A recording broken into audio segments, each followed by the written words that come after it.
അയിത്തത്തിനെതിരെ രാജ്യത്തിന് വഴികാട്ടിയായി മാറിയ വൈക്കം സത്യഗ്രഹത്തിന് 101 വർഷം. രാജ്യത്തിന്റെ നവോത്ഥാന ചരിത്രത്തിലെ തിളങ്ങുന്ന ഏടാണ് വൈക്കം സത്യഗ്രഹം. റിപ്പോർട്ട് കാണും. വൈക്കം മഹാദേവ ക്ഷേത്രത്തിന്റെ മതിൽക്കെട്ടിന് ചുറ്റുമുള്ള നിരത്തുകളിൽ അവർണ ഹിന്ദുക്കൾക്കുണ്ടായിരുന്ന വിലക്ക് തകർത്തെറിഞ്ഞ് സഞ്ചാര സ്വാതന്ത്ര്യം നേടിക്കൊടുത്ത ഐതിഹാസിക സഹന സമരം 1924 മാർച്ച് 30 തുടങ്ങി 1925 നവംബർ 23 വരെ 603 ദിവസം സമരം നീണ്ടുനിന്നു.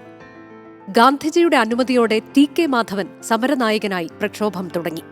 ജാതിമത ഭേദമില്ലാതെ അയിത്തമെന്ന ദുരാചാരം അവസാനിപ്പിക്കാൻ ജനങ്ങൾ അണിനിരന്നു.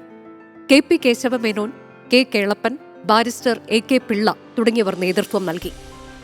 ഗാന്ധിജി വൈക്കത്തെത്തിയപ്പോൾ ശ്രീനാരായണ ഗുരു, ഇ.വി. രാമസ്വാമി നായ്ക്കർ, രാജാജി, വിനോബ ഭാവെ ഉൾപ്പെടെയുള്ള നേതാക്കളും എത്തി. അക്രമത്തിലേക്ക് തിരിയുകയാണെങ്കിൽ ഉടൻ നിർത്തിവെക്കണമെന്ന ഗാന്ധിജിയുടെ ആഹ്വാനത്തിൽ സത്യഗ്രഹികൾ സഹനസമരത്തിലൂടെ അക്രമങ്ങൾ നേരിട്ടു. ആക്രമണത്തിൽ മരിച്ച ചിറ്റയെടുത്ത് ശങ്കുപിള്ള കേരളത്തിലെ ആദ്യ രാഷ്ട്രീയ രക്തസാക്ഷിയായി.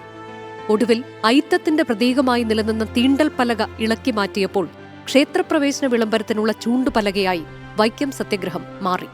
കേരളത്തിൽ പിന്നീട് നടന്ന സാമുദായിക ജാതിമത തിന്മകൾക്കെതിരായ എല്ലാ പോരാട്ടങ്ങൾക്കും കരുത്ത് പകർന്നു വൈക്കം സത്യഗ്രഹം. Research desk 24.